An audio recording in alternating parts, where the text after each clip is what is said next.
We went through the NFC yesterday. Today, we're going through the AFC, all the information that you need to know about the coaching changes in the NFL and how they're going to impact your fantasy stars. Next.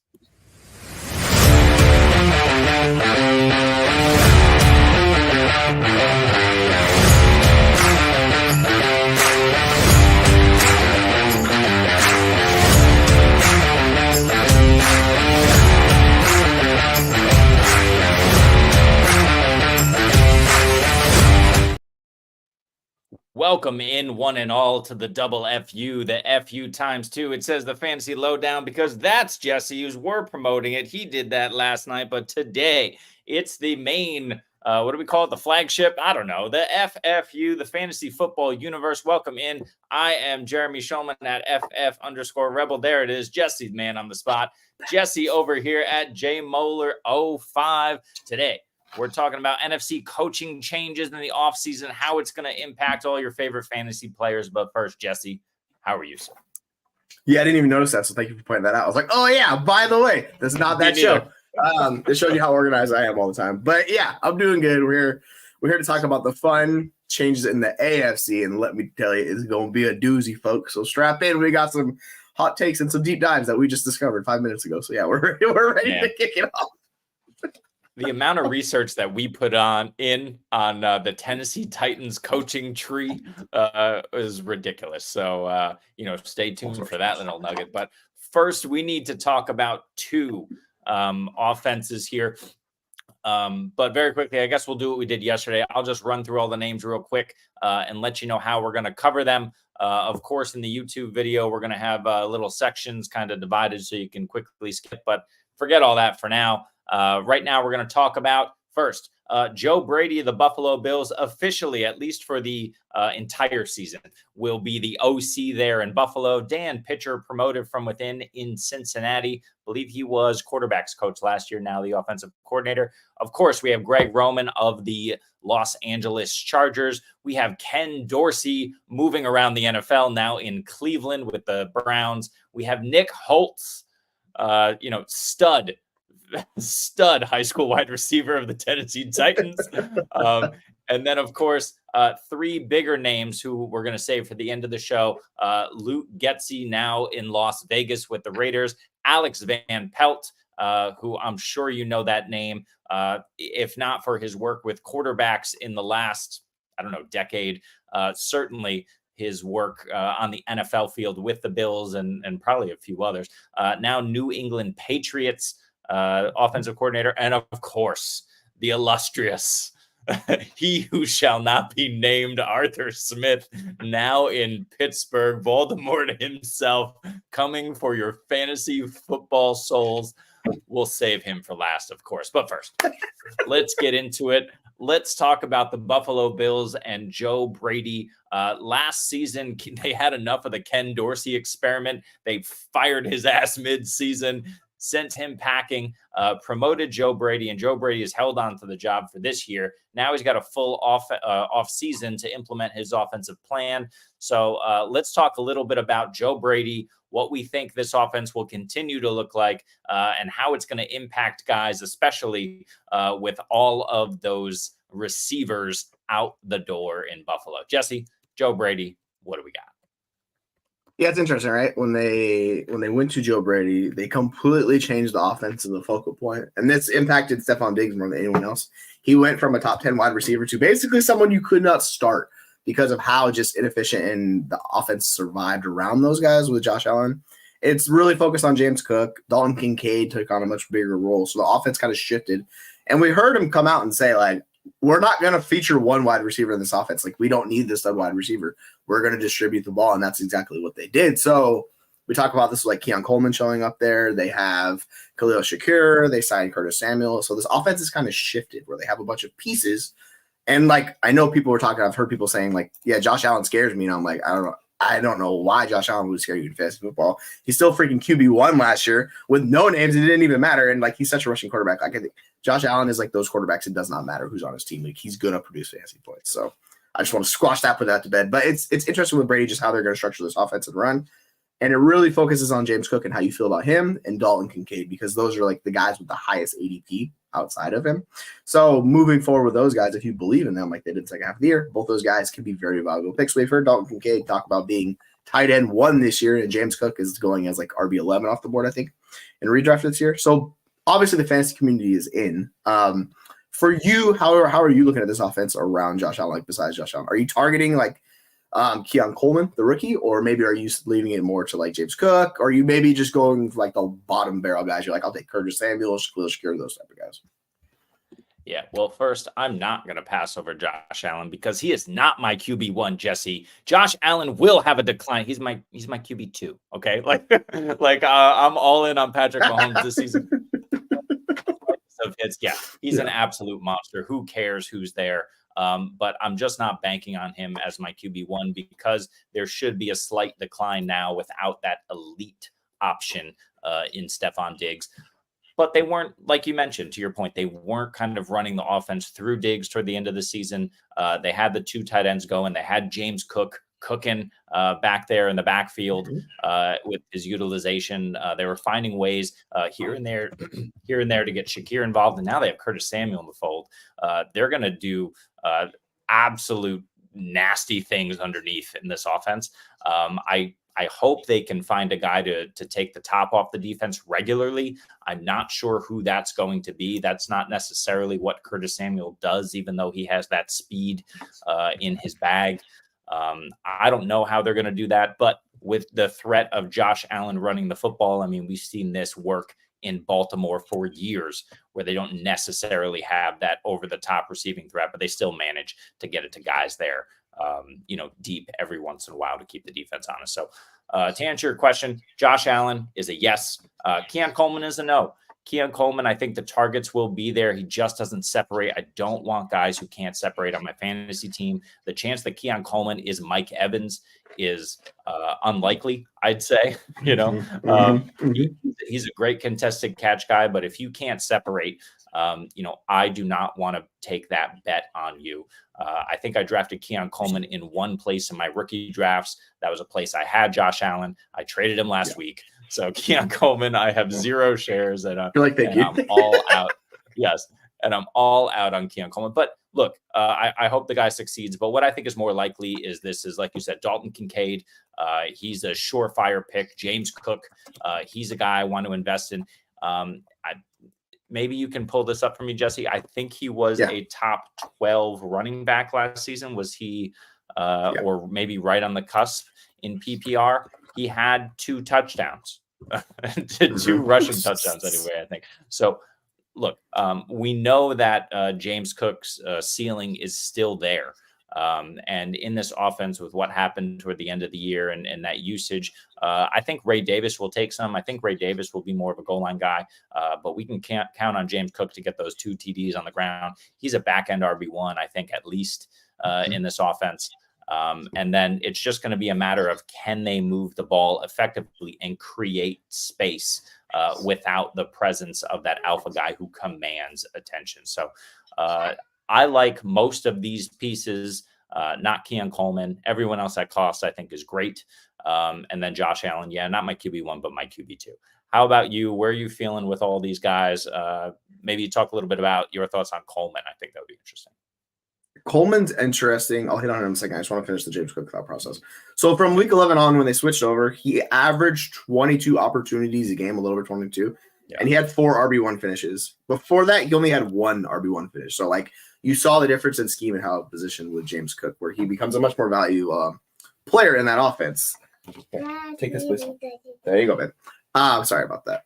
With Keon Coleman, I think is really interesting because there is a ceiling case you could make for him if you believe in the talent. Because I know we've seen certain guys in the industry, if we talk to, that are bigger on him than we are. Because he just seems like a very risky bet in what he's going to have to do. But being the big body, speed threat, I know he didn't run the best 40-yard dash. You might need to take over for me in a second because my daughter, I think, just no problem. You want to take over for us? So give me 1 second. I got you. No worries. But James Cook, we absolutely love James Cook. I have Dalton Kincaid primed up here. So let me just bring James Cook up and we'll talk a little bit about what he was able to do last season. So since, week 11, with the Jets. I don't have the exact date of when Ken Dorsey was absolutely jettisoned from this offense, but certainly by the bye, which was week 13 for Buffalo, they were cooking on all different cylinders. So if you look from week 11, 2 weeks before the bye, James Cook against the Jets and Philadelphia was the RB10, the RB12. He came back off the bye, got that rest, was the RB3 and the RB2. So 4 weeks in a row of elite production from James Cook. We know he's capable of this. And like I said, he only had 2 rushing touchdowns last season and only 4 receiving touchdowns. So the TD regression should be there given the amount of volume that James Cook is going to see. It's just a matter of if Ray Davis eats in and cuts in. So yeah, Jesse, it was 6 total touchdowns for James Cook, 2 on the ground, 4 through the air. And he had those 4 elite games with the snap percentage was down as well. So I can't remember who was getting the touches, if Latavius Murray was healthy or who they had in that backfield. But yeah, he was able to be more hyper efficient. And in those games, he had 3 of those 4 games, he had a receiving touchdown as well. Yep. Yeah. Like it worked out for him from week 15 on and through the playoffs. He never saw below a 50% snap share. He was up to 70 in a few games. Before that, he was more in the 40s and 50s. So his usage was kind of all over the place. But like when he was on the field, he saw a ton of opportunities. That's why he was 10th in the NFL in weighted opportunities, because he saw 272, not 272, but he saw over 250 touches, which is like a lot for somebody of James Cook's stature. So I agree that Ray Davis is going to come in and carve out that Latavius Murray role. It's just how much more does he tackle on from that Latavius Murray role, right? Because I know people like Ray Davis. I'm a little not as bullish as SC is. SC really likes Ray Davis.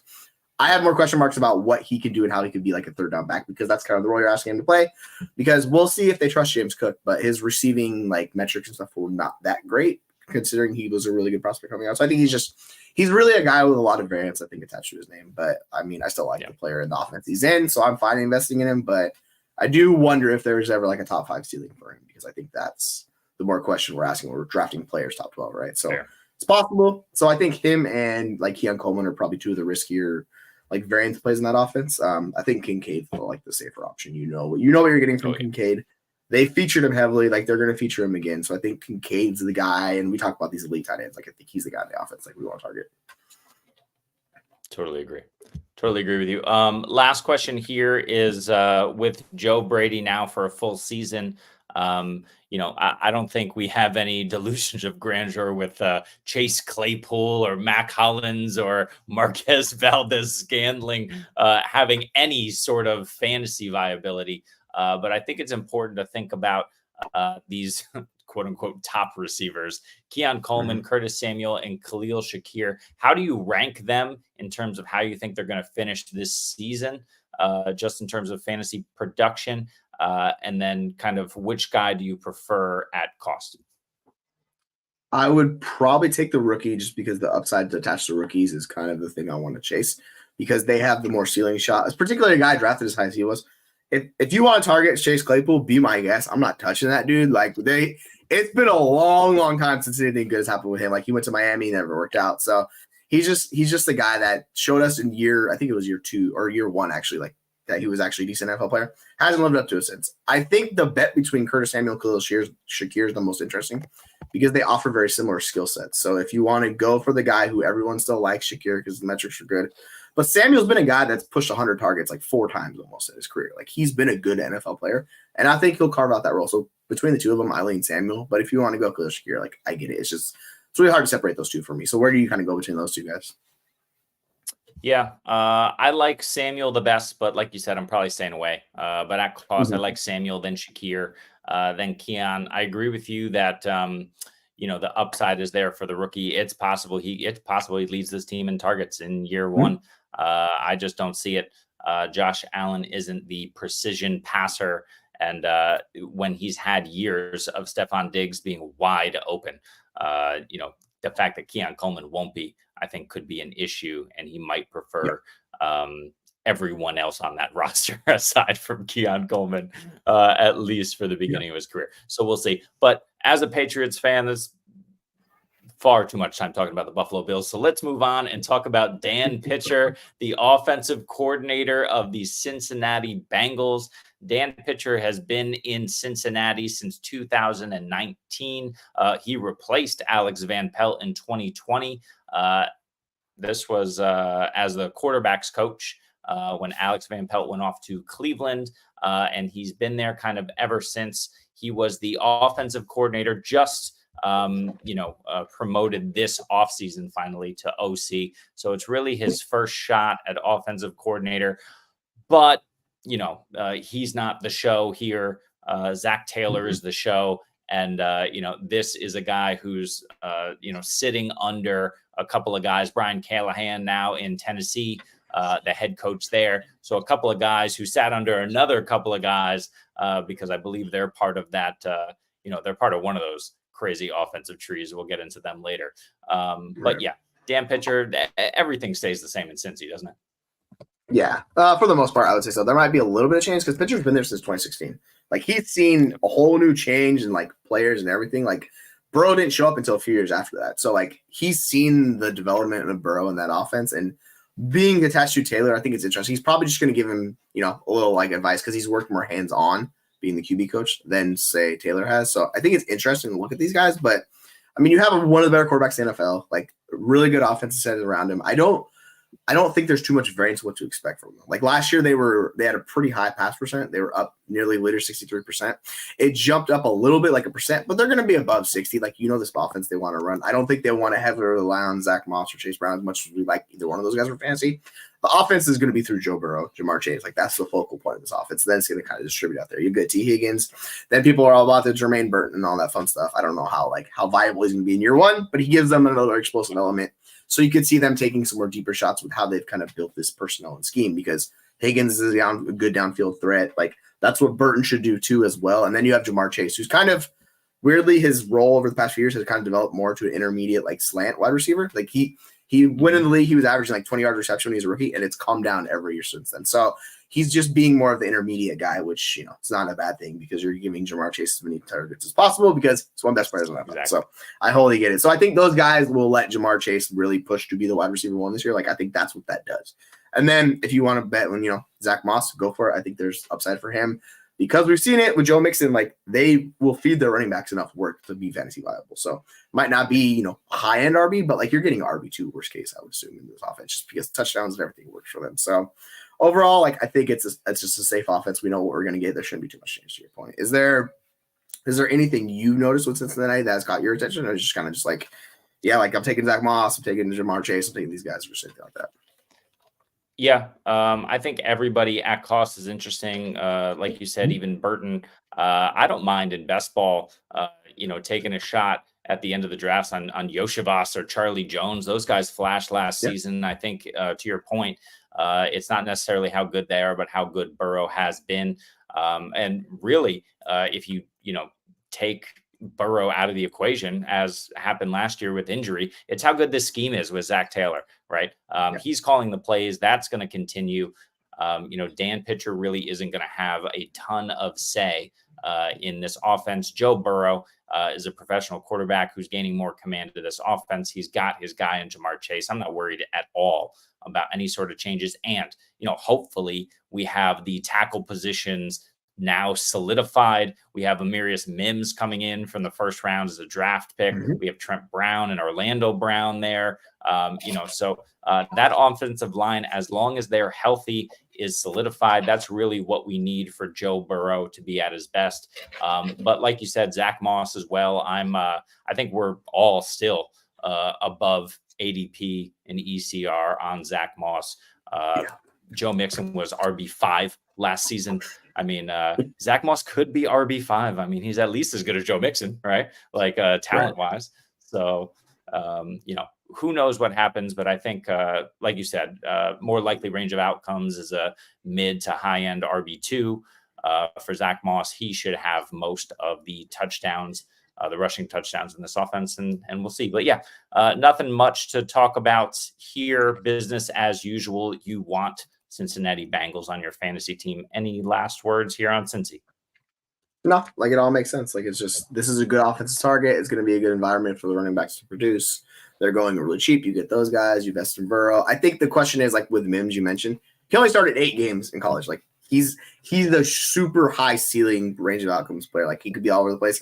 He could be a bookend starting like Pro Bowl caliber tackle for 10 years for them. So if he hits, like that solidifies that offense and it makes it safe for Burrow because we don't want to see more injuries with Burrow. We want him healthy. We like that. So like hopefully they protect him and it's gonna be great for fantasy if that happens. Well, he's got two amazing tackles to learn from. Vets there now. So we'll see what that looks like. Last thing, if you were hoping that we'd mention Chase Brown, there, we just mentioned Chase Brown. Moving on, we're going to talk about Greg Roman, the Los Angeles Chargers offensive coordinator, coming over with Jim Harbaugh. We are going to ground and pound the football in LA, as we love to do, as Greg Roman loves to do. Let's talk, why not, about Greg Roman. Jesse, take it away. Woohoo! I'm so excited to talk about all this running they're going to do. Yep. I actually don't mind it from an efficiency standpoint. The Chargers were pretty inefficient last year. I talked about this ad nauseum. Like they did not have speed, and it showed immensely with the offense. They were limited to what they could do. So they bring in Lad McConkey. They're bringing in like the young running back Kamani Vidal, who hopefully could be a piece if Dobbins falls apart. That's another speed element they're bringing. They have Quentin Johnson, who's like the one guy that's fast in there. I don't know if it's going to work out, but they're talking about moving him more on the inside. I literally don't know how they're going to work these wide receivers because Lad McConkey is like a slot flanker. Quentin Johnson's supposed to be a slot guy. You have Joshua Palmer, who's basically the X wide receiver. They signed DJ Chark. Like he's going to stretch the field. So it's interesting what they're going to do, but like we've seen Roman and how he runs his offense and what Harbaugh wants to do. They're going to keep it close to the vest. They'll probably do some play action, get some big plays because of that. They'll get that more explosive plays, which is something they struggled with immensely last year. So getting that should help the offense in Herbert. And like I think the thing with Herbert is his rushing ability is kind of the understated aspect of this. With Greg Roman, you've seen he's had guys that are rushing quarterbacks. Now, Herbert's not that guy, but he is a really athletic quarterback.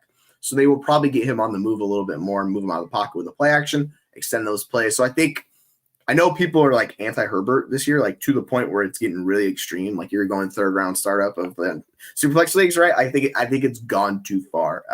We know how good of a quarterback he is. He's going to produce fantasy points. So my takeaway is like we got to stop fading Justin Herbert. He's one of the best quarterbacks in the league. The volume might come down, but I expect the efficiency to increase. So like he'll probably meet somewhere in the middle where he's pushing 20 points per game in fantasy, and that is totally fine with what you're getting because if you end up with Justin Herbert as your starting quarterback at redraft, like I'm completely fine with that. Like I would be happy with that move. You're not really gonna be able to stack it much in best ball just because of how the offense goes, right? But overall for redraft, I'm fine going that route. What is your thought about Roman? How do you feel about his changes impacting this offense and where it's going to lead them? Because this team is in like complete rebuild with like the offensive line and everything else involved. Like, how do you see those changes affecting them? Yeah, this is not the season to invest in the passing game in Los Angeles. I agree with you. Someone's going to catch these footballs. If we're talking redraft, I'll take a shot at Lad McConkey. I'll probably take a shot at Lad McConkey too, because it might not look too pretty some weeks. But Quentin Johnson is a no for me. I hope he turns it around. We'll see. Joshua Palmer is interesting to me. He feels like a Darius Slayton type who, when there's nobody else there, he can operate as your one and give you like wide receiver 3 serviceable flex numbers weekly. And no one else is there. So, maybe I'll take the shot on Joshua Palmer. Lad McConkey, I think by the time we get to August is just going to fly so far up boards that he's just going to be off of my board because he's probably going to be a little bit too rich for me. But all of that said, Justin Herbert's still a good quarterback. This offensive line, I mean, we got Joe Alt drafted in the first round this year. We have Rashawn Slater, who should now theoretically be fully healthy and back to form. We have Bradley Bozeman in the center now, coming over previously a Greg Roman guy who thrived in Greg Roman's scheme. Hasn't necessarily been awesome the last couple of years, but he's a great run blocker no matter how you slice it. So that's really interesting too. We know they want to establish the run. They've got all the big boys up front to kind of help them do that. It's just a matter of, will anybody be able to carry this football through the line? Justin Herbert is not Lamar Jackson, for as athletic as Jim Harbaugh wants to say that Herbert is. He is, but Lamar Jackson's in another stratosphere from every other NFL quarterback. So, Justin Herbert is not creating holes simply by the threat of him running, as J.K. Dobbins and Gus Edwards were used to back in Baltimore, and Greg Roman. So I don't know. It could be any one of these backs. I don't really want to make the bet on any of them, because the answer could be all three, which means it's none of them, right? If everybody's, what's that line from The Incredibles? If everybody's special and no one is, and I don't really want to have guys who are just average on my team. So looking at this roster for fantasy, maybe Ladd, I think it'll be too pricey. Maybe Joshua Palmer, that feels gross. Yep. Maybe DJ Chark in the very last round as just like a dart throw. But no, I mean, I don't know. I don't know. No, I hate it. I hate everything about it. I think it's going to take at least a year here for them to turn things around. So for 2024, I'll say I'm out on all Chargers. Yeah, the way I look at it is a little bit different. Like, because of how cheap all these running backs are going, like, we're getting guys like RB25 at the earliest, pushing. Dobbins is pushing like way later into the 40s now at this point. But him, Vidal, like they've never been, with Roman and Harbaugh, they've never been outside the top 10 in rushing attempts. So like, they're going to run this is the future of the offense.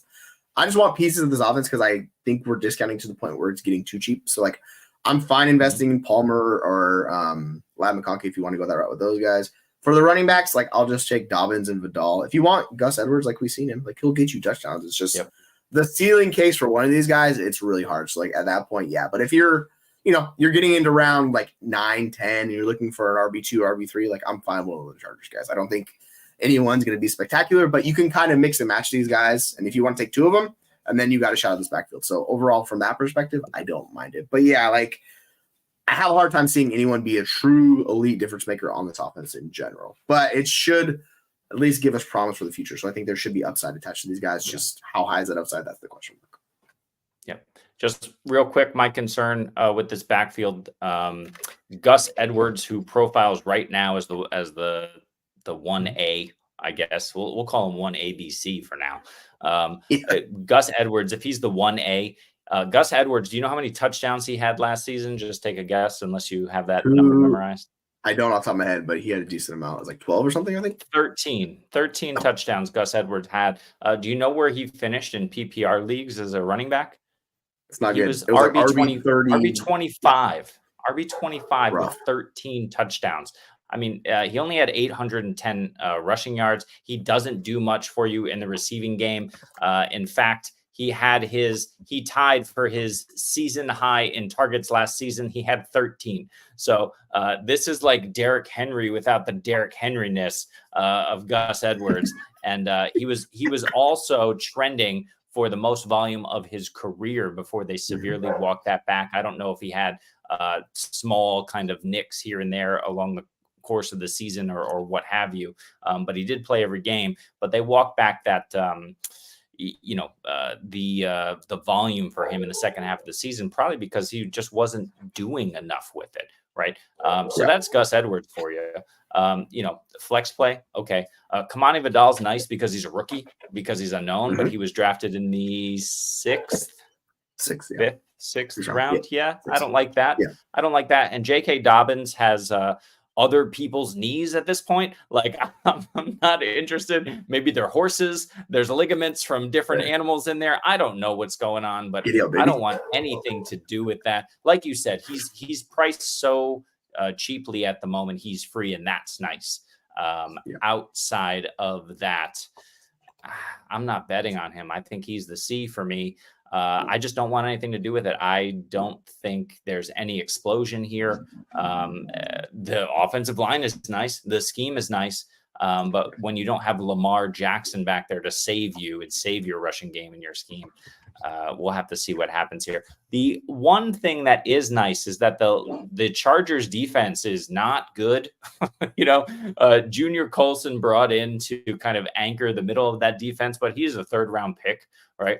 Nobody wanted him until his college coach came in and scooped him up in the 3rd. They have a decent kind of back end with Asante Samuel and, of course, Derwin James back there. But Khalil Mack, Denzel Perriman, yes, we can Joey Bosa, we can rush the passer. but I don't know. I think they've proven time and again that they're kind of a boom bust defense, and they don't always get it done and limit opposing offenses. So they're going to need to try to move the football. I just don't think they're really going to be able to. And if they are, they're spreading it around. There's no alpha here.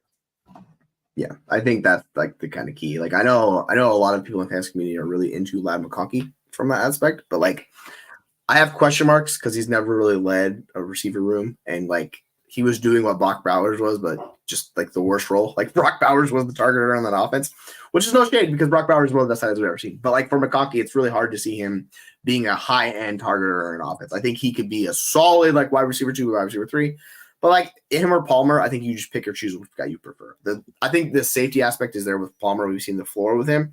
If you want to chase a little bit higher ceiling with McConkey, like I get it. But those are the 2 wide receivers I want to target. And then if you want to throw a dart at one of these tight ends, feel free. But good luck telling me which tight end it is because I have no freaking idea. There's too many tight ends. We're not sure how it's going to work out. So if you want to do it, those guys are legit dirt cheap free. So like in the last round, you could just pick someone up or pick someone off waivers if you want. The starting tight end, But at the moment, like I'm just kind of like, I don't know which tight end target out offense. So I'm just more or less staying away because I can't tell you for the life of me which tight end it's going to be. Yeah. And you know who this offense is going to face twice every single year?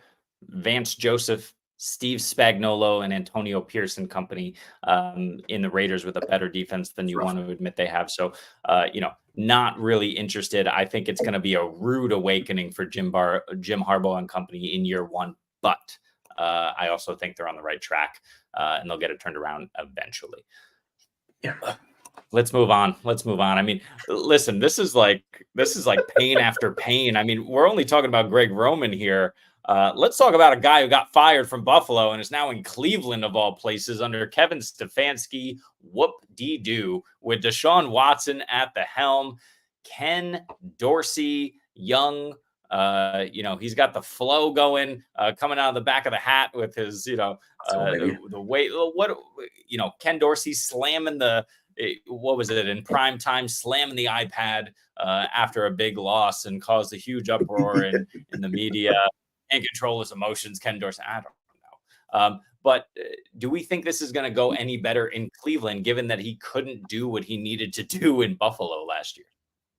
So I think he was unfairly treated as the scapegoat because the offense was actually better before they switched over. Like the offense was not the problem with the Bills last year. Like they were really unlucky. They had some special team faults, but like Dorsey had that offense going really well. It was kind of like what Josh Allen was doing. But the thing was Buffalo kept losing and they needed a scapegoat. And the coach was like, all right, we're going to do it with Dorsey. And it still worked out because you had Josh Allen. So they switched the scheme, whatever. It was fine. But I thought Dorsey took the brunt of the call because sometimes you have to have someone fall on the knife. And for Buffalo, it was Dorsey because the head coach is like, I'm not losing my job. Like, you're going to take it offensive coordinator. So I think with Dorsey and what the Browns have done, I think this offense is interesting. I just wish I had more faith in Deshaun Watson. That's my biggest issue with this offense in general because we've seen the moves they made. They go trade for Jerry Jeudy. They were throwing it like 40 times a game. I know the defense kind of fell apart down the stretch, but like with Joe Flacco, they were airing it out. So you've seen Stefanski kind of has that in his bag. And with Dorsey and Allen, like they did pass the ball quite a bit. So I'm actually expecting this team with the injuries to Nick Chubb, and I know like Jerome Ford, he's kind of fine, Devonta Foreman, those guys. It's similar running back room to like we're talking about the Chargers. It's kind of like we don't know how this is going to shake out. So like you're going to invest in like I want David Njoku. Like if you want Jerry Jeudy, Amari Cooper had basically his best year of his career last year. So it's all kind of shaping up for the passing attack to be the focal point of this offense. So I know, like we've talked to a ton of people, and they're still hyping on Nick Chubb, and I'm like, I'm not touching this guy. You can't pay me to touch this guy. I would much rather just take the cheaper options. Like I'll go get Ford and Devonta Foreman for a much discounted price, and get the passing attack because that's the guys I want. Like I want Cooper, I want Njoku, and if you really want to do it with Watson, like he still put up 18 points a game last year. Like he wasn't terrible. It's just from an efficiency standpoint, he was atrocious. So that needs to shift forward. And if he takes a step forward, like this offense could be a big winner. Like we saw how they were down the stretch. So I get it. It's just I have a hard time trusting Watson. That's my biggest like red flag with this offense. Like I need to see it from Watson. So I'm kind of just like, I don't know. How are you feeling about Watson and those guys on the offense? Yeah, that's a big no for me. I mean, I totally agree with you with this backfield. This is the same situation that we have in Los Angeles. We have an elite runner. J.K. Dobbins is not on Nick Chubb's level when they were both healthy, but we have an elite runner coming off of catastrophic injury. We have a backup who's just not good enough. And then we have this guy who's kind of been around the league for a ton of years because he's been injured and has received less work as opposed to the rookie here with Deonta Foreman. So, yeah, it's just a no for me. This is, again, 1A, 1B, 1C, and I think Chubb is the 1C for me. I think he'll get work. I don't think he's going to be terribly explosive. Hopefully he's able to come back after this season. We'll see, and get back to, 80, 90% of what he used to be, but age is creeping up on him. I think he's at least 28, if not 29 years old. So Nick Chubb just continues to age out, which is, was a great fantasy asset for many years. That time is done. And then the passing game. Yeah, Deshaun Watson. Let's assume Deshaun Watson is back doing Deshaun Watson things. Great. That's great for Amari Cooper. It doesn't matter. Amari Cooper is going to thrive anyway. I agree with you that David Njoku is interesting, but he's not a top 6 option at the tight end position. So I'm not really interested in him. He'll have boom bust weeks, but no. The wide receivers are uninspiring after Cooper. I don't even want to mention their names because I'm so done with these guys. I don't even care about them. I mean, I'm looking at, no, I'm not even going to do them the service of mentioning their name in fantasy circles. I'm sure they're wonderful, wonderful human beings.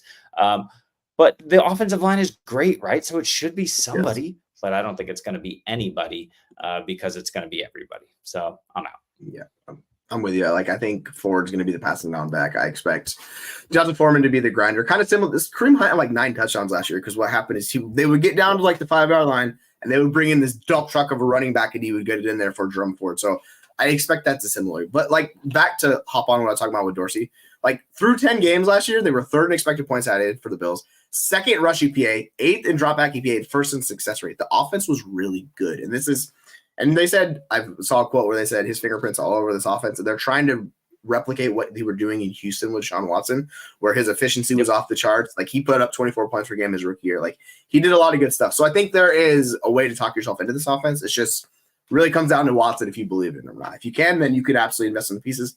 If you're worried about it, like there's other people at cost. So I think that's the whole thing you have to make as a fantasy manager. Like, do I want to invest in Deshaun Watson? Do I want to invest in this offense? Because like everything is kind of set up for him to succeed. It's just like he needs to turn the corner and be a player that we haven't seen in a few years. So that's where I struggle the most with him personally. Yeah, totally agree with you. And but for all of the faults of Bill O'Brien, Ken Dorsey is not Bill O'Brien, and I think that's really where the situation is. Bill O'Brien was able to run functional, if not good, NFL offenses with a number of people. That's where Deshaun Watson thrived. He also had access to DeAndre Hopkins. While he was there, who's an elite wide receiver. Amari Cooper is not DeAndre Hopkins. He's 90% DeAndre Hopkins. He's good, but he's getting up there in age right now. They got nothing else going on there outside of Njoku. So this is another one. This is it's annoying to talk about it. So let's stop talking about it and let's talk about another place that's annoying to talk about. And Tennessee. The Tennessee Titans have hired Brian Callahan as their head coach, former offensive coordinator for the Cincinnati Bengals. He brings in, and it's definitely him who brought this guy in because we did the deep dive. So, Jesse, tell us a little bit about Nick Holtz, offensive coordinator for the Tennessee Titans. Introduce the world to this man, Holtz. Yeah, it's interesting. So Callahan is the son of former head coach Bill Callahan of the Raiders back in the day, took them to the Super Bowl. So him and why am I blanking on his name? The offensive coordinator, Holtz, they met up in high school. They played at De La Salle High School. They've known each other since then. They're family friends. So like we were wondering where this connection came from because they only spent 1 year in Oakland in like 2018, I think it was, where they got together and they coached for 1 year. Outside of that, they really haven't coached together. So I was wondering why he brought him over. And then we looked at the history. They're like, okay. They're both high school players. They both went to college. Holtz was the wide receiver. He actually recorded some stats. Callahan, not so much. He was the PAT holder for for UCLA. And they realized like, all right, NFL is not in our career. Maybe we go coaching. So they've been doing coaching ever since. They've basically known each other for a long time. So that was the whole connection with them too. But I think it's just interesting looking at them and how they're going to run to transition to actually this offense. Like you look at all the moves they made, right? They signed Calvin Ridley, this massive deal. They signed Tony Pollard as one of the first running backs. I think he might have been the first running back off the market, him or DeAndre Swift. Like they went out and got him. Then what they do lately, they go get Tyler Boyd. So they're trying to set this up for Will Levis to make it as successful as possible. Then what they do, they go get a top 8 pick on a friggin' offensive tackle.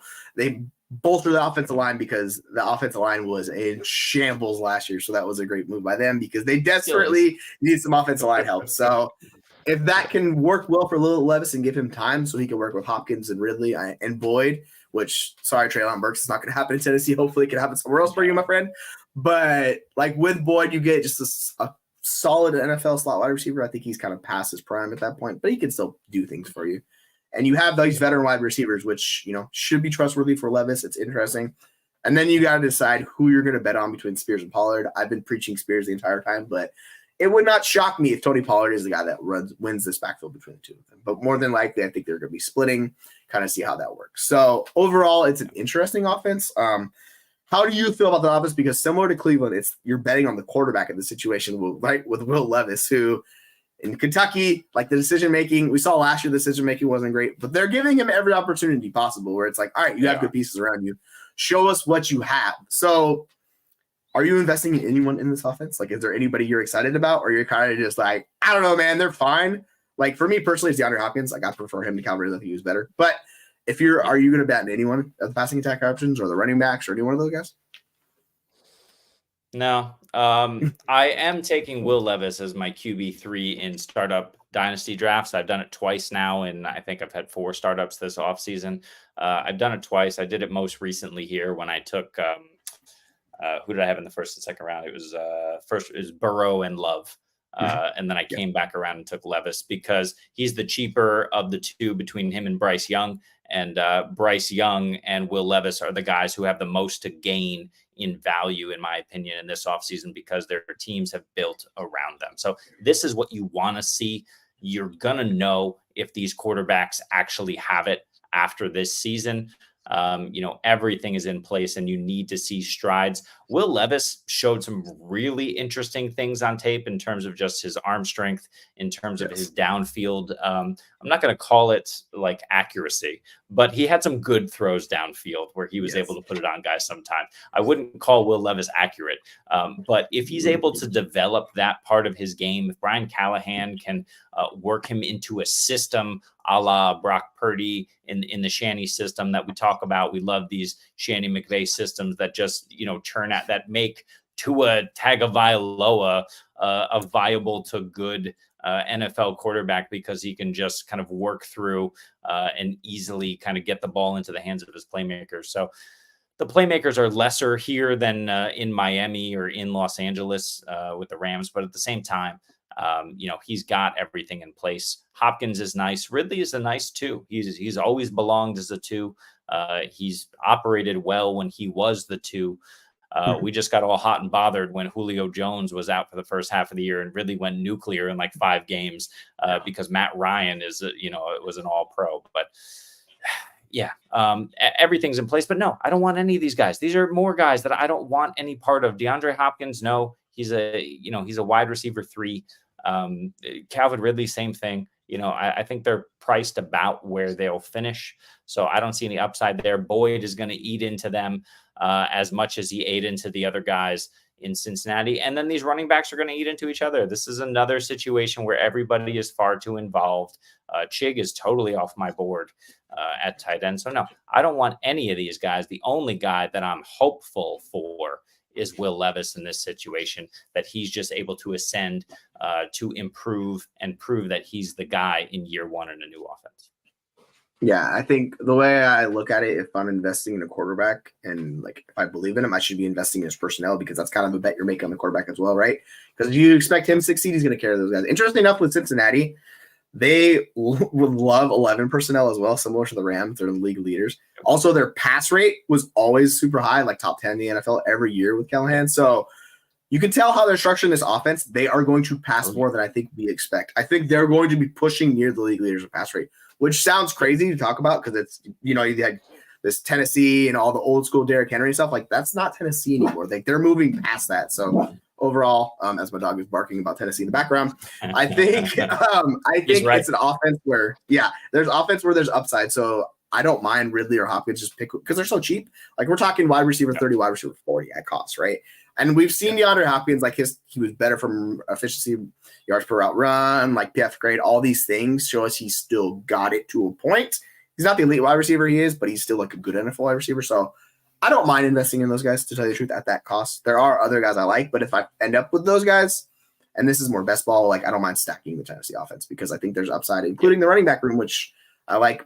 We see it's kind of going to open up the running lanes for Tony Pollard and Tajay Spears. Like when you're giving him lighter boxes, like just should work. We saw Spears; he was super efficient last year. Hopefully, Pollard bounces back. So I don't mind the Tennessee offense, but yeah, I don't think it's going to be like a top 5 offense or anything. I just think at the cost, similar to like a Seahawks, we talk about these offense, like there's upside where they're being drafted at. I look at it. It's like there's a lot more outs for them to improve, is the way I'll phrase it, I guess you could say. Yeah, absolutely. The one thing I'll say too is that, we've seen in years past this Tennessee Titans defense be held together by Mike Vrabel and company. That's not going to happen this season. This defense is awful. Now, they've done a lot to bring in guys. They drafted Tavondre Sweat in the second round, who was the biggest boy in the draft this year. They're really, massive up front, which is nice. They just don't really have an impressive pass rush. They did bring over L'Jarius Sneed, but much like when they took, I'm blanking on the guys. I think they took 2 Patriots guys back to back within the span of 3 or 4 years. I forget who they were, corners. I can't think right now, but they paid them big money and they just didn't pan out. I think this could be another situation where L'Jarius Sneed was as good as he was just more a product of the system. And there isn't really much of a system to speak of here in Tennessee. I don't think Denard Wilson is really going to change that as the defensive coordinator. So I'm not bullish on L'Jarius Sneed for fantasy, for IDP or whatever. And I just think this defense is going to be terrible. Like you said, combine that with the high volume passing rate that we're expecting in Tennessee. And there could be some fantasy viable options here. I'm just not seeing it outside of Levis because it could be anybody. It could be Ridley. It could be Hopkins as the one. Boyd could eat in more than we want. Chig could have 6 touchdowns. I don't care. I don't want anybody. I love Tajay Spears. I like him for Dynasty. That's about it. Yeah, and that's what I think the one guy on their offense that you can I actually think Sneed is a really big upgrade to what they had in the secondary. It's him and Jeffrey Simmons are the 2 guys you can count on, right? And then outside of that, but to your point, yeah, it's gonna be interesting. But they're treating this roster as if they're a contender. There's no bones about it. All the moves they made is they're going all in. So it's gonna be interesting. When we look back at the end of this year to see how Tennessee pans out, because I think they could either shock some people or they could fall flat. And then they're looking at these contracts and they're like, "What are we doing, Will Levis? We got to find new guys." So I think it's a pretty interesting team to look at, and I don't know how it's going to go, but I'm personally excited to see how it shakes out because it's a variance, man. There's some serious variance in that roster. Yeah. And they also need to play the Houston offense, the Indy offense, and the Jacksonville offense twice every year. That's going to be a problem. So we'll see. But yeah, shootouts. Let's hope Will Levis has what it takes to win some shootouts or at least contend in some shootouts. We'll see. We got 3 more coaches to talk about. We've been talking too long. Let's not talk about this guy too long because the Bears didn't want to talk about him too long because they fired his ass and now he's in Las Vegas and he's under a defensive head coach, right? So Luke Getsy is getting the offense all to himself. It's an offense where we don't know who the quarterback's going to be. It's an offense where we have some nice weapons, but will they have supreme viability, at least what we're expecting of them all across the board? We got top-end wide receivers, a top-end tight end, top-end running back to speak of. What's going to happen here under Luke Getsy in Las Vegas? Do we trust him with Zamir White, Devontae Adams, and Brock Bowers? Yeah, it's interesting. There was a quote from Luke Getsy where he said the Raiders offense is one of the most talented ones he's ever been on. And I was like, dude, what the hell kind of offenses have you been on? This more speaks to the problem, I think, last year, what they were forcing Getsy to do with Justin Fields. It's really hard to run a functional offense with Justin Fields, your quarterback. Sorry, Bears fans. That just is what it is. He did not give you the floor. It was high variance all over the place. We talk about Will Levis, except to an even more degree with that. So I think Getsy was kind of handcuffed, but overall, he didn't work it really well. But if you look at that wide receiver room, outside of DJ Moore, like they had Darnell Mooney, but outside of that, man, it was rough. Yeah. And they had Cole Kmet, who's fine NFL tight end. Like he should not be the number 2 option on your passing attack. If he's the number 2 option on your passing attack, you're not in good shape. So that's kind of where they are last year. So what they do, they go add multiple pieces. Rome Odunze, they bring in the veteran Keenan Allen. They signed DeAndre Swift, the passing attack, like running back. So overall, like the changes in Chicago compared to the Raiders, I think is pretty different. And then you look at the Raiders offense, Getsy kind of made the push for Gardner Minshew, and looking at it, and it's like, all right, fine, I guess Minshew, but you have Brock Bowers, you have Devontae Adams. I'm not a big Zamir White guy. I know people are making the case for him. I'm personally just avoiding him. I think he's the Mike Davis this year, where he's the trap. And you look at it and you're like, if there's one guy I think is going to bust, I think it's Zamir White. Like, he scares the crap out of me. Like, we're taking a 4-game sample size and we're extrapolating that. And when we do that in fantasy, this is how we get burned nonstop. So personally, I'm not taking Zamir White at cost. If he falls enough, sure. But like the way I look that offense is going to shake out is I expect him to be the grinder. I expect Madison to come and steal some work. And then I expect the rookie, who I'm blanking on his name, but he's going to be a 3rd down back out of New Hampshire, Dylan Lobby. He's going to be the guy that's going to be a 3rd down back. So overall, it's a really hard offense with a running back. I like Devontae Adams. I'm just betting on the talent with Adams. I think he's still one of the best wide receivers in the NFL. I think Bowers versus the wide receivers, maybe Bowers could be the second option on offense. If he can be the second option on offense, he's so good. He should be, right? It just depends on if he can pass him or not. If he can, there's upside for him. I think he's kind of the last tight end when you're looking at tight ends this year, where you're like, all right, I can make the case for him to be like a top 5 guy if everything breaks right for him. Once we get past Bowers when we're drafting, I'm like dart throw city with these tight ends. So like I like Adams. I like Bowers. Outside of that, I don't really like a lot of options on this offense. And maybe Getsy comes in and improves it. I don't know, man. But Pierce, like you're talking about, Pierce is a defensive guy. He's not really going to touch the offense. So it's going to be Luke Getsy running the show there. So it's interesting. I just don't really trust the quarterbacks on top of it, too. So as much as I like Adams, I still have question marks if he could hit his ceiling, too. So it's just kind of like an offensive, like, not the one. Like you've been talking about these offenses. This is kind of how I feel about the Raiders, where I'm just kind of just throwing my hands up, like, I guess with a couple of these guys. Overall, I'm not super excited about it. I'm assuming you're sharing we're hive-minding this, or do you have guys that you actually like at this offense? No. Devontae Adams, and that's about it. I'll take a shot on AOC, O'Connell late, because maybe he's the guy and maybe he's got some juice, but we know who Gardner Minshew is. He's fine. He's not going to elevate.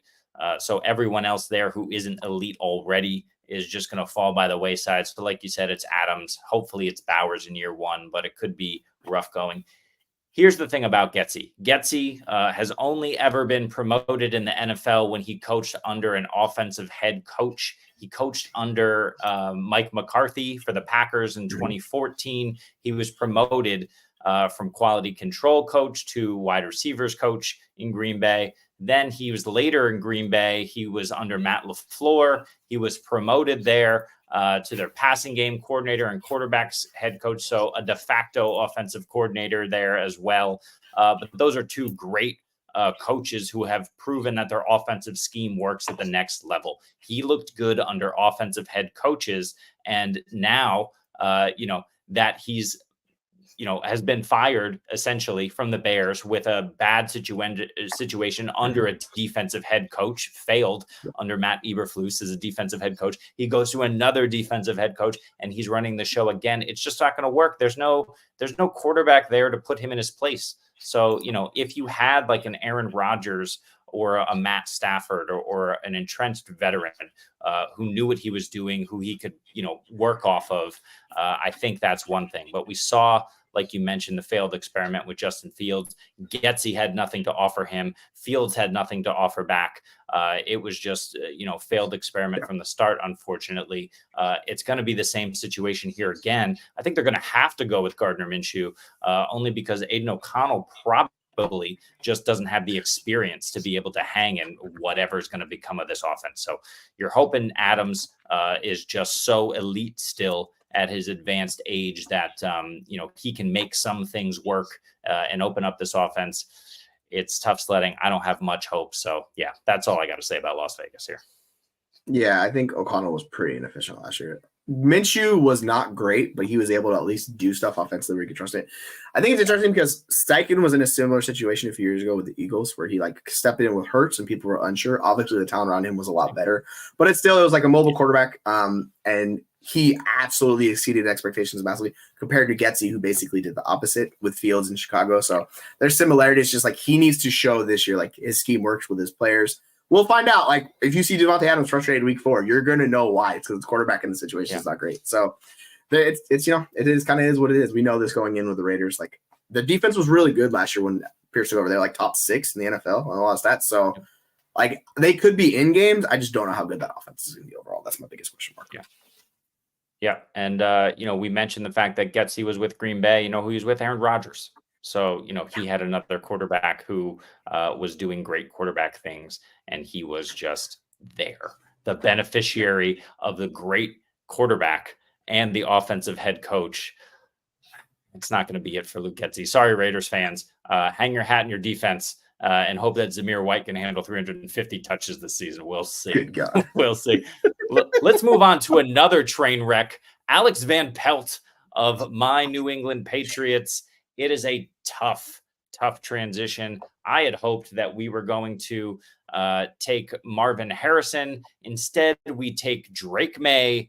I think we may have, I fear, we may have made another Mac Jones mistake here.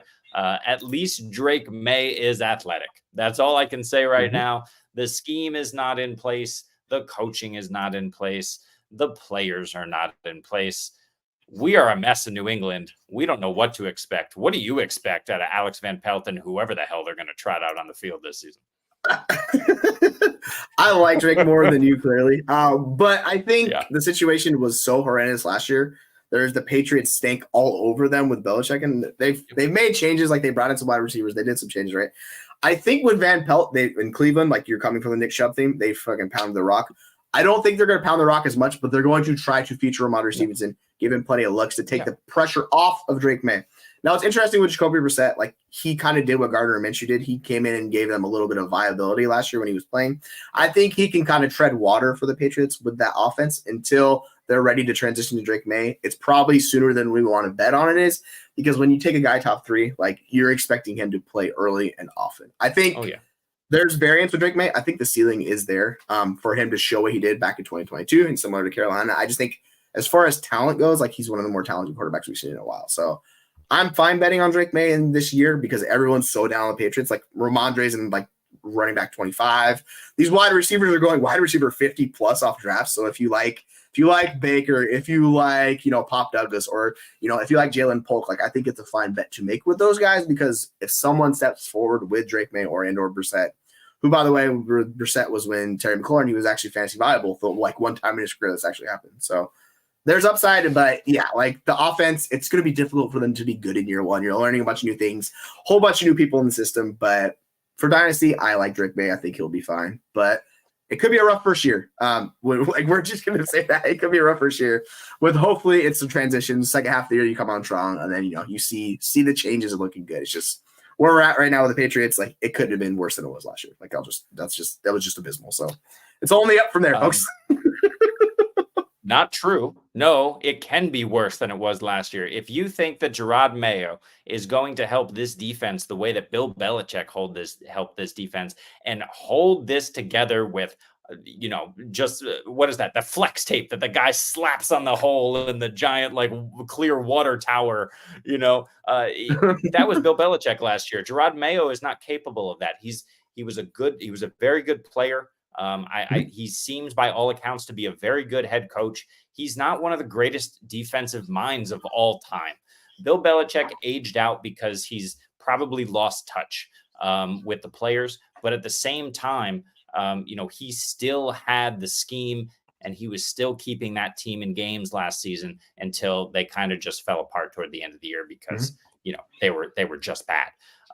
But when you see what the Patriots are also doing, paying Ramondre Stevenson, all that kind of money, paying Jelani Tavai yesterday, 2 days ago, a ton of money, it makes no sense what they're doing. They like their guys in the building. These are probably more character guys than anything else, and they're trying to establish a culture. Great. I think we're headed in the right direction, but we're going to be stuck in neutral for a year or two until things get going. I don't want anyone for fantasy. I don't even want to talk about this team. What I want to talk about, Jesse, is the trade I made in my home league yesterday. What do you think of this one? I traded, of course, Ramondre, Austin Eckler, Jameson Williams, and a 26th second-round pick. I got in return Deontay Johnson and the 2024 202 and 207, and I am on the clock. So that's nice. These are the trades. These are the home league trades that you can make. But Ramondre, I still believe in Ramondre. I think he's going to be serviceable this year. He's an RB2. It's just a matter of, will this team be able to move the football? I don't know. We'll see. It's up in the air. I think they suffered a lot of injuries with the defense last year. I think they really hit on Christian Gonzalez, even though he was injured for the end of the season. They have Judon. They brought back Uche for really cheap, so I think that works well for the defense too, which I was surprised he signed for peanuts because the guy's a good player, and for some reason the NFL didn't like him, so maybe I'm wrong with that. But I'm curious to see how this shakes out because it's a lot of changes. That's the way I'll phrase it. I like Ramondre too. I would say Ramondre and whichever wide receiver you want to bet on. If you're going to bet on one, just pick one. Don't pick multiple. Yeah. Pick whichever wide receiver you want late. That's the fine route to go. Yeah. And in best ball, Drake May is the guy that falls continually. He's QB 30. So you can stack him and do that offense really cheap. In redraft, managed league is going to be a little bit harder this offense. So I'd say Ramondre is the one guy you're going to want to bet on because they paid him they believe in him. I think he's going to be good like he was 2 years ago. We'll see if that works out. I don't know. But I'll tell you this, I'm not a Gibson guy, and I don't expect Gibson to do it this year again. So newsflash, I'm betting on Ramondre over Gibson. If you want to go Gibson, No, Gibson is he'll be a situational guy. They'll try to kind of use him as a weapon, but these are close to the vest options. I want either hyper volume, that's not Gibson, or I want guys who are going to help stretch the field. Javon Baker is interesting. Outside of that, you got Pop Douglas, Jalen Polk, Kendrick Bourne. These are all the same guy. So I don't want KJ Osborne has been getting some hype. That's kind of interesting to me. He looked like he was a capable slot over in Minnesota. He could do some things on the outside as well. Juju, no, they're going to have to cut about 4 or 5 of these guys. So no, I'm just staying away. But like you said, look, let's talk best ball. Where can we find some actual viability for these guys in fantasy? Let's talk best ball. You can take Drake May with your last, one of your late round picks. You can stack him with a late Hunter Henry or a late Javon Baker and hope for a breakout. But I'm not doing it. So, this is another offense that it's going to take time. There's pieces here. I don't want any of them. If I have any of them, I have Jacoby Brissett. I hope that maybe he starts a little bit longer than he should. He's free. So, maybe you have him in a only super flex leagues. We're not talking 1 QB over. We're not getting crazy or anything. It's just going to be ugly in New England. The good news is the defense will be worse than it was last year. We'll have the number 1 pick next year. So hey, and we should have waited and taken a quarterback next year. God damn it. Anyway, I would be shocked if you guys ended up I'll say this. I'd be shocked if Patriots end up with the number 1 pick. There's some other teams that I'm looking at. And I'm I think their odds are a lot. Which team better. Is worse? Which team is worse than the New England Patriots right now on paper? Let me see. Projected. I can't name one. Can't. You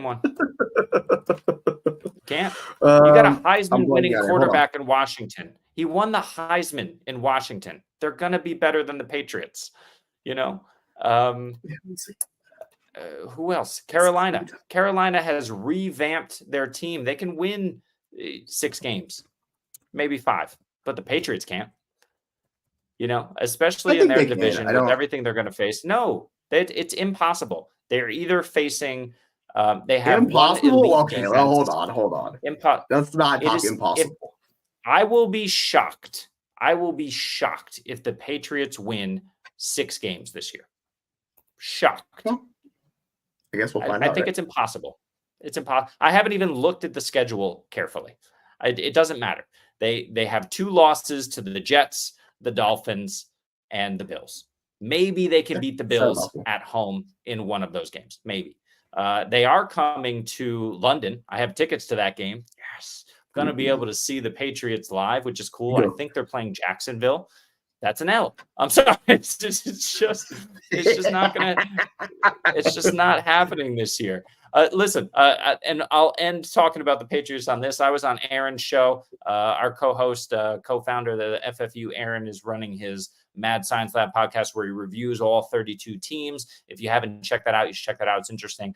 But you have fans and analysts of the teams go on. And he said to me before we started, I hope you're not like a lot of these other guys. Apparently, every team in the NFL is going to win 12 games this season. I said, well, not me. We went through the schedule, and I think I gave them 4. Yeah, you did. He mentioned it. I had the Seahawks at 9-8. He said, you're the second lowest on all of the teams. And I said, well, good. My Seahawks got 9 wins. That shows you how I'm feeling. Over here at the FFU, we are nothing but reasonable fans and fantasy analysts. You should follow us for reasonable takes, if for nothing else. Speaking of reasonable, let's talk about the last guy on our list, Arthur Smith, the most reasonable offensive coordinator of all time. Every fantasy football manager's wet dream. What am I talking about? Arthur Smith of the Steelers.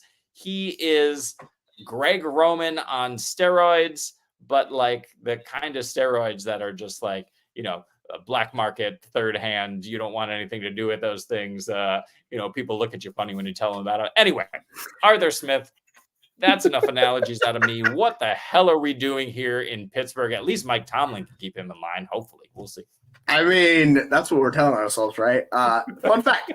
The Falcons had by far the best tight end usage and fantasy points per game, but it was split up among 5 freaking dudes. So that was great. I love that. I question the ceiling on anyone in this offense. Like, I don't think anyone is – I like Pickens of all of the guys in this offense. I think he has a chance at ceiling. But you're talking about Arthur Smith offense with Russell Wilson and then potentially Justin Fields. And maybe this is what brought SC on because we talk about Najee. But I have serious question marks about this offense. Like, with Arthur Smith running it, they're going to run slow pace. It's just ground and pound, man. Like, I don't like it. And then Tomlin's going to keep them afloat. Yeah. Hello, 8-9, 2024 Steelers. That's what we're going to be here, folks. It's going to be exciting. Listen, SC, welcome into the show. We are talking your favorite subject this offseason, the Steelers, and you can't talk about the Steelers without talking about their backfield. Give us a little bit of hope in Pittsburgh for fantasy. Talk to us about the Arthur Smith run offense in Pittsburgh. Yeah, man, my spidey sense went off. I heard y'all say Najee. Really, it was Arthur Smith, and I was like, "Oh, I gotta get on." Now, realistically, I just got on lunch and saw y'all were still on, so figured I'd hop on, man. But nice. Glad y'all bringing up Arthur Smith, man. If anyone in the offense you want to buy, I think it's Najee. I pounded in. He's on a contract year, so why not use him like Arthur Smith notoriously does with his running backs? Loves to run it, between the tackles, get in, and that's what Najee does. Of course, you want him to be a pass catching back. You want every back to be a pass catching back in today's league. Najee can do that. But Jalen Warren comes in and does that. So be it. That's cool. But Najee is still going to get majority of those carries. And if you talk about like a Scott Fishbowl type of league, that's big. You get points per carry, but in general, I just think he's a running back's target because I think people, they hear the word Arthur Smith and they get worried. But yeah, he could still have a high upside season, seeing over 1,200 yards like he did his rookie season potentially. Very big for him. The quarterbacks, I mean, I do want to buy Justin Fields. He's low, right? So you can go ahead and go get him lower than Russell because people think Russell starts. But I think Justin Fields, they traded for him. So I think that they see something like it's some potential. And we don't know what the situation is with Arthur Smith next year. He could have a horrible year and he's gone. And next thing you know, a QB guru comes in with Justin Fields. And then their wide receivers, man, it's hard to target them in an Arthur Smith offense. I think if anyone, your top 2 targets should be Najee and Jalen Warren. He especially in the AFC North. I mean, this kind of just feels like it's Arthur Smith's calling. This is a gritty defensive run it between your tackles. Usually Lamar Jackson even runs the ball, and I think they knew they needed to get someone that knows how to establish a good run game to compete, at least, move the chains by inches to wear down a defense in this type of division. Yeah. Totally agree with you. Just for a point of context, SC and I are picking back-to-back in a current Devi startup. We're doing the pro side. SC got Najee at the 8:02, sniping me on Najee Harris. I had to go Will Levis, who we talked about over there. I came back, hopefully took Deontay Johnson ahead of him, but someone traded up and took Jalen Warren. I thought for sure you were going to take Najee and Jalen Warren. I love them both and no one else here. Pickens is interesting, but he's the other option. Yeah, but Najee at 8:02 and Jalen Warren at 9:12. Those are values for guys who are going to see, both of them should see 200 opportunities or close to it in this offense. And if Justin Fields does get the start, then you can push those pass catchers down even further and just boost up these two guys. If they are healthy, they're just going to get all they can handle in this offense, which will be disappointing for fantasy, for reality, for everyone here. But Jesse, you said Mike Tomlin's going to go 8-9. Impossible. He's going to go 9-8. We know Mike Tomlin doesn't. Yeah, he never not got a 500 record, so I guess I'm out of control now.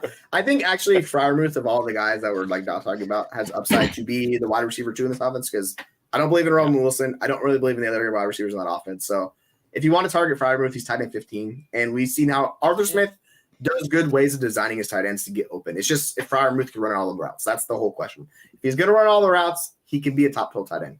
We saw 2 years ago he was really good. Last year it was like an injury, so it might be a bounce back year for him. So if I'm betting on cheap tight ends, like in that dart throw range, I'm fine throwing a dart at Freiermuth because I think he's a good tight end. But it's a risky bet no matter what you do with it. And if you want like dart throw, like cover your eyes, you don't even know where the dartboard's at, and you're throwing Darnell Washington. I mean, we talk about the running game. Yeah. He's a big tight end that has some speed to run and get those blocks down the field. So as far as fantasy relevancy, I don't know. I mean, he's definitely going to be lower than Freiermuth because Freiermuth is a better pass catcher. But because of just the relevancy of what he can do for the game and for their offense, he might see the field a little bit more. So those opportunities may come to him a little bit more. And maybe he has a boom week, which then becomes a valuable trade target to say, hey, look, he got used or whatever it may be, right? So sometimes you do want to target those guys that you think just may see the field more, because the upside could be there for them too. And he has the opportunity to see the field a lot more this season than what he did last season. 100%. SC, just be careful. If by some small chance Arthur Smith sees this, he's going to be like, they're on to me. And Mecole Pruitt is going to get 60% of the snaps all season coming over from Atlanta. We got Cordero Patterson, who's going to be more involved than we want. This is just our worst nightmare. But the last thing I'll say here is if you need any more kind of, ammunition here to really just focus on these backs for fantasy, just follow what the teams do in the draft. Round 1, Troy Fontanu, right tackle. Round 2, center, Zach Frazier. Round 4, Mason McCormick, left guard, right? So these guys, all they're doing are bolstering this offensive line. We know what they want to do. They want to pound it. They made a good offensive line better. And then if it's Russell Wilson, he's been highly efficient when they have a good running game. If it's Justin Fields, he'll open up holes in the defense, which is better for the running game.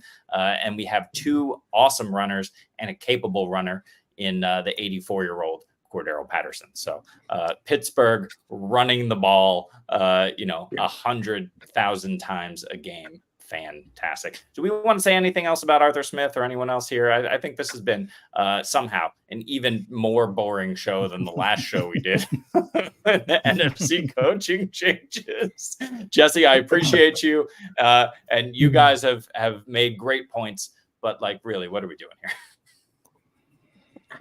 You're asking me. I don't know, man. I'm making cases for Freiermuth and Russell Wilson. I don't like this offense, but I'm doing my best over here. Pittsburgh, I think it's just interesting as well. I'll phrase it like we talked about with Tennessee earlier. There's variance with this offense and the running backs. Whichever one you want, I think is a good bet. I'll just go with that. Yeah. End of the day, it's I mean, you just talk about fantasy football, and it's And we don't know anything until the season comes. I mean, for all we know, Arthur Smith went in there and Mike Tomlin's like, I hate the way you run your offense. I think you have a good mindset. So we're going to run it my way. And this is what, you know what I mean? So in the end, we don't know till week 1 and what happens. But, you know, it is fun seeing these coaching changes because you have hope, right? For every single team we talk about or that y'all talked about, Yes. There's hope. Yes. Or maybe there's no hope. And you're like, man, this is going to be it. But hopefully they turn that around and they're like, hey, we actually use our playmakers because we see what other offenses are doing. Or maybe they're like, we need to change the way we work because people catch on and we need to do something completely different. So until week 1, you know, we never truly know what's going to happen in these offenses, but it's exciting to think about. SC, thank you so much for injecting some positivity here at the end of the show. Let's leave everybody with that image you just gave us of Mike Tomlin absolutely bitch slapping Arthur Smith into submission and creating a functional and fantasy viable offense. If anyone can do it, it's Tomlin. I appreciate that. I appreciate you guys. Over there is SC Romero at the PPR show. Over here is Jesse Moeller at JMoeller05. I am me at FF_Rebel. We appreciate you. Find us at fantasyfootballuniverse.com. We are on Twitter. We are on Instagram. We are on TikTok. We are everywhere that you probably are. So look us up. Find us for daily content about any and all fantasy matters. And for these guys, we will see you next week.